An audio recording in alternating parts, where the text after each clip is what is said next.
Teresa with the Ntheknow radio talk show, and we are back. I hope you loved listening to some of the music and got some good information with some of the commercials that we were playing for you. You definitely want to tune into that. So we are back live on Y99FM radio station. Call letters are 99.9 FM. We do serve the Balch Springs area, Lancaster, Cedar Hill, Pleasant Grove, Mesquite, Garland, Satchie, those areas. But if you want to listen to us live and you're outside of that area, just go onto our website. You can go to Ntheknowradiotalkshow.com and click on the Listen Live app. You can download that to your computers, to your phones, and listen 24 hours, 7 days a week. So now my next guest I have, we are crammed up in here, but next week we won't be because we got some new signage coming in. My sign keeps falling down, so I know y'all were laughing at the last interview when it fell down, but it's going to stay up there. We already have divine power that we said it will stay in place.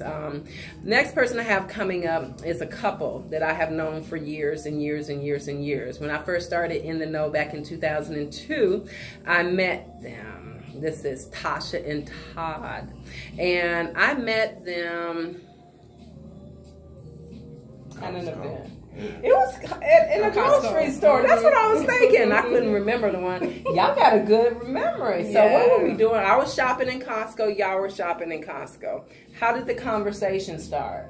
Oh my goodness. Well, actually, we were there to meet for an event in Wiley with the Costco sponsor, and he had you meet us up there. That's when I used to have Costco as my sponsor for Ntheknow.com. But from there, our relationship formed. And so I did a lot of events for the Ntheknow network. And they came on as our sponsor for all of the catering, Peaches Catering. It was Peaches Party Packages. And they did all of our catering, all of our huge events. We used to do the toy drive, the red carpet affair down at the Black Academy of Arts and Letters. We would have over 3,000 people coming through that event. They did all the catering, every event. And their food is just absolutely, absolutely, absolutely wonderful. But that's where we first met, and that's how we formed our relationship. And through that, they ventured out. They opened up an entertainment center at one point. The catering, and then Peaches, she just done took off. He got a celebrity wife now. Ain't that right, Todd? That's correct. And you just support her? Bodyguard work only. Bodyguard. See, he wasn't going to be in this shot. He was like, no, I'm just here to protect and to serve my wife. To protect and serve my wife. But I said, you better get in here. And I said, look at them. They all dressed. Look, color coordinated. Got it going on. Got it going on. And I put my little white in here. Learn from the best, right? Yes, that's what's up. So, Tarsha, we're going to talk a lot about you today. So you went to Spelman, huh? Correct. And how was that? How was that for you? It was amazing. One of my HBCUs. Yes. All the way, all the way. It was an enlightening experience. I loved it.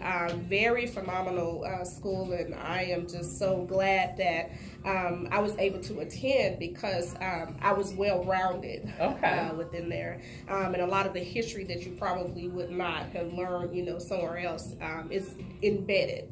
And so that you get to walk that out as you are a student there. And so I am just a product of HBCU. Okay, and that's a good product. Now, so you opened up in 2006. I didn't know that you were an ordained minister. Oh, yes, yes. I never knew that. Yeah. And that's how we started doing the weddings, doing the full shebang. Okay, that makes sense. Trying to monetize everything. I understand. Well-rounded. Yeah, but I always tell people, the more things that you do that connect to each other, the easier it is for you to do it. It's not a big learning curve, because if you're an ordained minister, you already know how to say your vows and marry someone. That's it. You already are a catering company, and now you have a facility, so you take all of your experiences together and put them together and make a big collaboration of things that you can monetize. Okay. So tell us a little bit about, you have a book. Yes. So the people the book. Here's the book, and it's called Journey to Greatness. And it was an anthology with a lot of different authors that came on board to give their snippet of their journey and where they've been. But my part was the faith walk on the journey. Okay. And basically what that entails, as you know, I took sick a couple of years back, and everyone thought it was for the worst, and people were expecting my demise and all kind of things. And so just they didn't know who your daddy was. They did not know God had you. Absolutely not. And so just that's kind of where this is. I've had a lot of things that happened in my life, as far as domestic violence, as far as the cancer, and just all types of different things. And so having that journey, you can't get through that journey. It fell. Again. Oh, well. Okay. Carry on. Carry on. So, with that being said, you have to have faith on that type of journey, because a lot of people they don't know you and they don't know anything about you, so they start to just kind of judge you and be judgmental about things that you're going through and things that you're dealing with, or what they've heard or hadn't heard. And so your mind becomes kind of distracted. And so I had to learn how to have tunnel vision through that process, because what I was going through was personal for me, and I didn't understand it at that time. And so through that process, I began to understand that this was my journey, that God was going to get me through. But without that faith, I probably would have wavered, and I probably would have given up, because if I didn't have that faith, it would have been something that I could have gone through and never been able to come out of. Right. And I do know that. So the faith walk on the journey is just having faith to know that no matter what you go through, God is always with you. And what page is this on? This is on page 99, and it's chapter 11. And my favorite scripture, we were asked to do a favorite scripture, which was, Beloved, I pray that you may prosper in all things and be in health, just as your soul prospers. And that's John 3:1-2. And so I love that scripture, because even though we may be in a certain situation or in the wilderness in our lives or in our situations, God has the ultimate say so, and he said that above all things, he wished that you will prosper. Oh, so yeah. Even through all of that, and that journey that I've had to go through, I have prospered in that, through that process. So.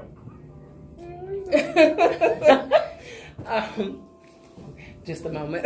Okay, so yes, we're good. This is just my friend. And so a lot of times you don't know everything that your friend is going through. I didn't know for a long time that you were diagnosed with cancer. And you were still doing events, and Todd actually told me. And that's how I found out. And so one of my other friends now has just been diagnosed with breast cancer, a very aggressive type, and she's going through chemotherapy. So when you're going through this type of disease, cancer, I mean, cancer affects so many people. Absolutely. When you're going through that, as a person and a mother, a father, a husband, well, not a father. He was just like, a mother, a husband, you still got to take care of your kids. You still got to take care of your household. Yeah. But you got to take care of yourself. What was you say was your hardest struggle going through that? Wow. I think it was a mental. My struggle was mental, because I'm peaches. Yeah. And everybody was wanting peaches and wanting this peaches and peaches and peaches and peaches, and I was being pulled from every aspect. So I couldn't let peaches, this persona of me, I'm like, oh my God, I can't, and so my doctors say you always dress yourself up, even when you're looking bad or feeling bad. And so I did that so much because I didn't want what I was going through to kind of filter out into other people. And so I think it was more mental struggle for me. I didn't want my children to actually see me struggle through that. Right. I didn't want my husband to have to be that caretaker where a lot of that would be on him trying to take care of me. Oh, you okay? Oh, I'm good. I'm good. I'm good. But really, I'm not. Oh my God, I'm just sitting here like, Jesus, can we just get through this event? And so a lot of times I tried to hide that. And if you only those that were in my circle knew. And one day I was actually doing an event and I passed out. And so that's when it kind of became prevalent to people because they was like, oh my God, what happened? What's it? And so then that's when people started. And so it was so embarrassing for me because I did not want people to know that side of me because, again, I'm Peaches. I'm Peaches, and, you know, that's not what happens. And so I think just trying to make sure that I kept it together for everybody else and not really me, because I wanted to make sure that I presented a strong force and this wall that, okay, now, you know, this is who I am.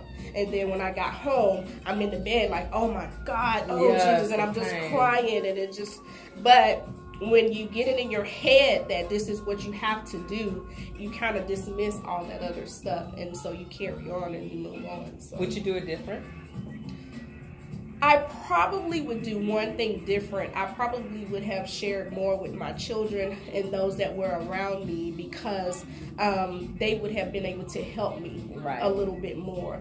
But seeing me and looking at me and thinking that everything was okay, they didn't know. No, exactly. And so when it hit the fan, you know, everybody was like, oh my God, why didn't you tell me? Yeah. I was afraid of people being judgmental. Oh, she's just faking it. I've even had people to say, oh, she's just faking. But see, if you knew my circle, if you were in my circle, you know the pain and you know the waverness that I had and just things that I was going through. But I think I would have shared that a little bit more with my family, but I was trying not to be a bother. And I think that sometimes as a sickly person, you know, you don't want people to view you in that way. Yeah, you don't want to be a burden. Absolutely. And that's one thing is you're always trying to present who you were, and whatever impacts you, we keep it inside. And definitely. Sometimes keeping everything inside even causes more stress on us. And we're already weak and struggling with issues. When I was talking to my friend, and she was like, yeah, I don't want many people to know, you know, because you're my friend, and I value you. So you're still going to have a tight circle of who you share that with, but at least if you share with that tight circle, you have a better support. Right. And, you know, hey, I'm going to do this event, I'm going to look this way, but what I'm going to need y'all to do is do the event. Yeah, absolutely. Yeah, I'm just there for show. If y'all need something lift, cooked, and everything, y'all going to have to do this. Right. And then when we get back home, then I'm going to do me. You know, so I just applaud you. There's so many people that go through cancer, but they go through a cancer alone because they feel that they're going to be judged. Right. Or, you know, this person's going to look at them differently, or this person, you know, because that's just in general how people are. People are mean sometimes, you know. The expectations are high, and that was one of the problems because you can't tell how you really feel about me until the chips are down. And a lot of people that are in the circle, whether they want to or not, they may not be capable of dealing with you in that relationship as far as you being sickly. Because we had people say, well, you know, is she gonna be here? They still expect you to be there. And then one person said, well, it must be a hoax because we've seen you working, the business is still going, you didn't look sick, it probably was a hoax. Oh wow. You know, had people to say that. Yeah. And that's because just you had expectations so high that they just want you to keep going and going. Whoever said that to them, shame, shame, shame on you. Shame on you. I'm just saying. I mean, and in your life, you know, I didn't know something else.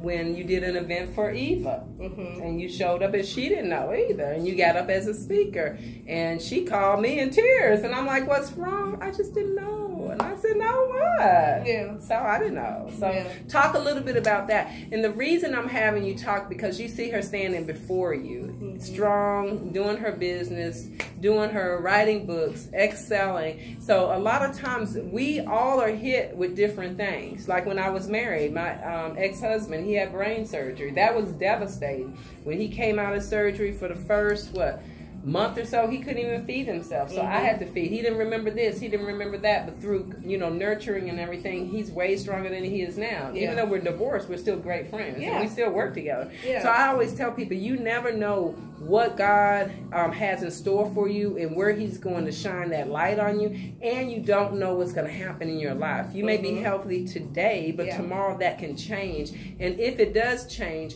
what are you going to do? How are you going to get through it? She's gotten through so many obstacles in her life, so many things that have happened that would break majority of the people out there, but she's still standing. So I want you to listen to her. We're going to come back from a commercial break in a second, and she's going to talk to you more about other things that have happened and why she is still standing and what her faith is, who she believes in, who she surrounds herself in, and what her mental capabilities are based on what she wants in her life. No limits. Y'all know what no limits mean, right? The only person that actually puts a limit on you is yourself. And we do that 24/7. So we're going to take a commercial break and we're going to be right back.